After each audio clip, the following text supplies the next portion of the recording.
Welcome back to the Creating the Habits That You Want series. My objective is to help people find real happiness in life, become healthier and experience better relationships. In short, to enjoy the very best that life can offer. What I've learned along the way is that the progress that we make in these and in other areas is largely due to good habits. So why is it that so many of us have difficulty implementing the habits that we'd like to develop and instead end up hanging on to unhelpful ones? In the last episode, we started looking at the insightful work on habits done by people such as Charles Duhigg and James Clear.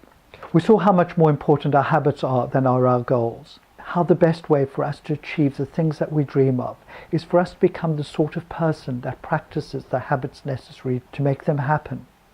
We considered how such an identity-based approach could serve to embed good habits in our daily lives, making them congruent with our values, automatic and easy to sustain. Once habits set in, they have a strong and unconscious component to them, so it's worth us examining the nuts and bolts of our habits a little more closely, which is what we'll do next.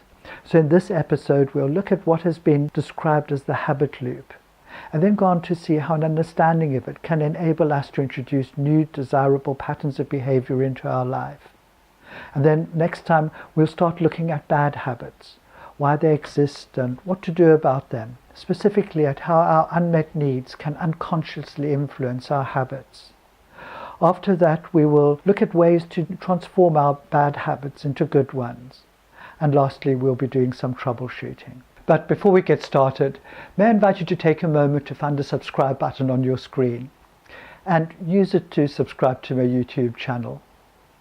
Also, because I'd like these videos to reach as many people as possible, please feel free to share them with anyone you think who might find them of value. So let's get going. It turns out our habits can be broken down into 4 separate stages that collectively become a pattern or a habit loop. These respective stages can be described as the cue, which represents whatever it is that triggers the habit, the craving, which is the yearning that we have to practice the habit, the response, which is the actual routine or behavior that we perform, and reward, which is the satisfaction we get from the habit. So let's apply this concept to establishing a new desirable habit. Firstly, when we create new habits, it's important that we choose an effective cue to trigger a new habit loop. James Clear lists 5 categories of these. Number 1, emotions. Our emotions can make for a strong trigger, which of course many of us will recognize. We may turn on the TV when we are feeling bored. We may go shopping when we are upset. Or we may eat stodgy food when we are feeling depressed and in need of comfort. The people around us. To give a sense of the degree to which our social circle influences our habits, we might notice that the more active our friends are, the more active we are likely to be ourselves. The more obese our friends tend to be, the more likely we are to be obese, and the more wealthy our friends are, the more wealthy we are likely to be. And then there's locations. These also very much trigger habits.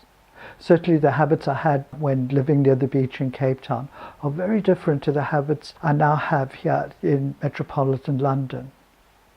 We can also see this, for example, when we arrive at the gym or when visiting our local pub, not to mention our tendency to raid the fridge when we happen to be in the kitchen. Or is that perhaps just me? The time of day can strongly influence our patterns of behavior. Getting going in the morning, for instance, can trigger a whole series of habits around breakfast, our bathroom procedures, and getting dressed for work. And then there are habits that already exist. One habit can easily be used to trigger another. And we'll look at an example of this in a little bit. The important thing here is for us to choose an obvious trigger, so there's little to no chances of us ever missing it. Then the second step is to add an element of craving to the equation. This is a necessary ingredient if we are to make our new habit stick. Just anticipating reward releases dopamine into our system. Dopamine, as you probably already know, is a hormone and neurotransmitter that is responsible for us experiencing pleasure. but it also motivates us to act.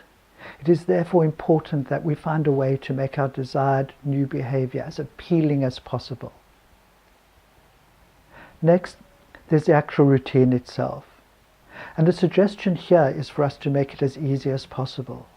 The easier it is for us to do, the more likely we are to adopt it, stick with it, and make it permanent. And lastly, there's the benefit of the reward that we get from the behavior.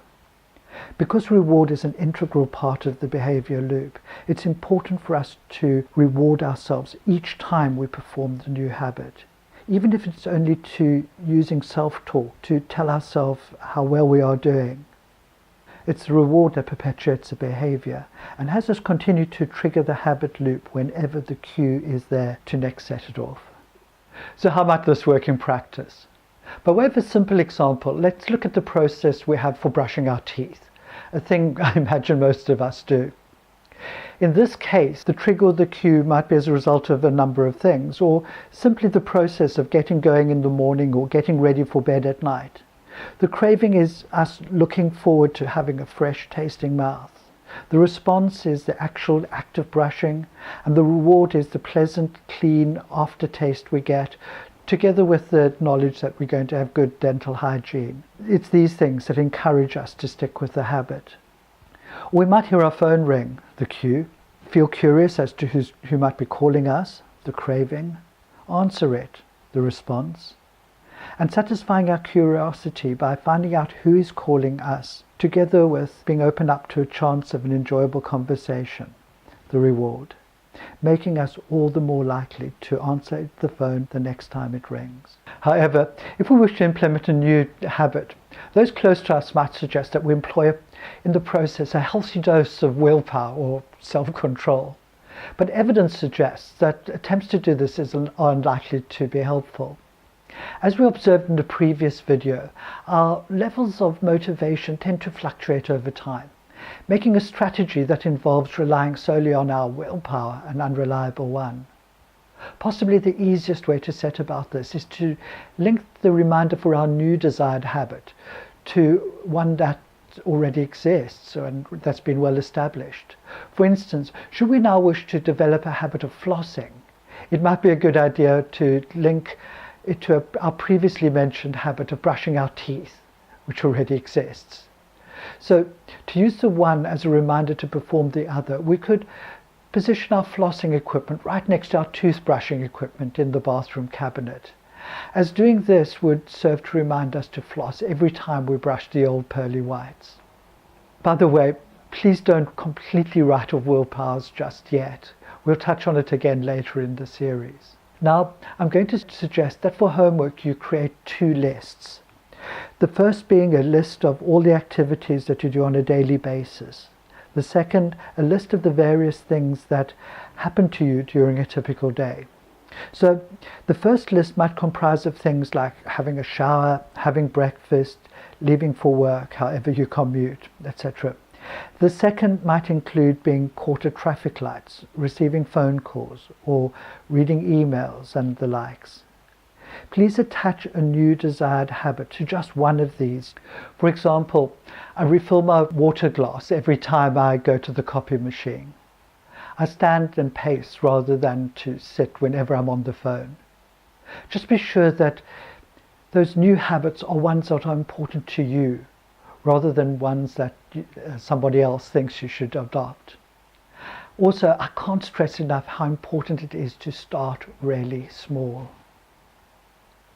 At this stage, it's all about just establishing new patterns of behavior rather than refining them. That can come later. The trick here is to make the new habit as easy and as painless to take on as possible. Because habits are harder to stick to when they are appearance or performance-based, it's a good idea to start with identity-based ones. As we've already discussed, the way to do this is to take on the identity of the sort of person that we imagine would practice the habits we want. How do we go about this? The answer is, one, to decide on the sort of person we would like to be, and then to set about proving to ourselves with a series of small wins that we are exactly that sort of person. Just in case I haven't been clear, I'm not for a moment suggesting that we become our favorite movie or football star, but rather that we decide the qualities that the best version of ourselves would have. Perhaps things like being hardworking or kind or creative or whatever else. Whether we feel like it or not, each of us is a unique person, and no one else can be better at being us than we can ourselves. It's now time to embrace that special person we choose to be. I invite you to leave your comments below, or if you prefer, to contact me privately through my website, christophernorris.co.uk. Thank you so much for watching. My name is Christopher Norris. I live and I work in London, but for those of you based further afield, I also work online. Expect life to be different. I look forward to seeing you back again for video 3.